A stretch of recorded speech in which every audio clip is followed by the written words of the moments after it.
안녕하세요. 이로운 보민입니다. 오늘은 결혼에 대한 이야기를 하려고 합니다. 지금부터 학교에 처음 입학했을 때를 떠올려 보세요.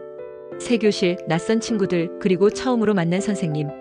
모든 것이 생소하고 기대 반, 두려움 반이었을 겁니다. 우리가 학교에 간 이유는 명확했습니다. 바로 배우기 위해서죠. 하지만 만약 학생이 자신의 위치를 망각하고 교사의 역할을 하려고 든다면 어떻게 될까요? 아마 교실은 금세 혼란에 빠지고 학생 자신도 제대로 배우지 못하고 성장하지 못하게 될 겁니다. 결혼도 이와 다르지 않습니다. 결혼은 단순히 함께 사는 것을 넘어 새로운 삶의 유형에 입학하는 것입니다.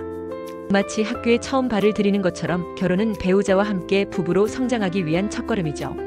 여기서 중요한 점은 우리가 학교에서처럼 결혼에서도 배우는 자세를 유지해야 한다는 것입니다. 결혼 생활에서 가장 흔히 발생하는 문제가 무엇일까요? 서로를 가르치려 드는 겁니다. 당신은 왜 이렇게 해야 하는지 몰라. 내가 알려줄게. 이렇게 해야 돼. 이런 대화가 이어지면 결국 싸움으로 번지기 십상이죠. 여기서 잠깐 상상해 봅시다. 학교에서 친구가 여러분에게 넌 이렇게 문제를 풀어야 한다며 계속 지적한다면 어떨까요? 짜증이 날 것입니다. 결혼도 마찬가지입니다. 배우자는 우리의 선생님도 학생도 아닙니다. 함께 공부하는 도반이며 결혼은 서로가 함께 배우는 과정입니다. 결혼식 날 우리는 서로에게 이렇게 약속합니다. 평생 함께 하겠습니다.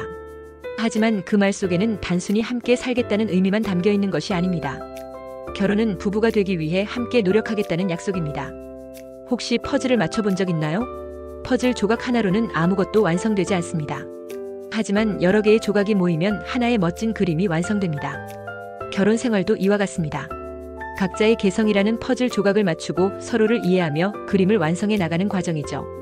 때로는 조각이 쉽게 맞춰지지 않을 수도 있지만 인내와 협력으로 그 조각들을 하나씩 자리에 놓다 보면 결국 아름다운 그림이 펼쳐집니다.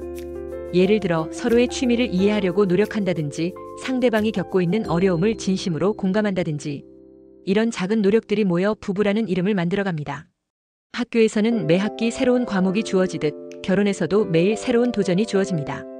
처음엔 서로의 생활 습관을 이해하는 것부터 시작해 이후엔 경제적인 문제, 자녀 양육 등 다양한 과목이 우리를 기다리고 있죠.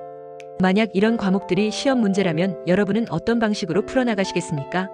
힌트를 드리자면 정답은 항상 상대방과의 대화 속에 있습니다. 실패도 할 수 있고 실수도 할 수 있습니다. 중요한 건 그 경험 속에서 배우고 더 나은 관계를 만들어가는 것입니다. 결혼은 완벽한 부부가 되어야 한다는 압박감을 주는 것이 아닙니다. 각자가 인격을 가진 독립체이면서 부부로 성장할 수 있는 기회를 받는 것입니다. 결혼이라는 학교에서 중요한 건 상대방을 가르치려 들지 않는 것입니다. 대신 서로의 입장에서 배우고 이해하며 함께 성장하는 자세가 필요합니다. 그러니 결혼의 첫날을 입학식이라고 생각해 보세요. 앞으로 이어질 배움과 도전을 기대하며 배우자와 함께 부부라는 이름을 완성해 나가시길 바랍니다.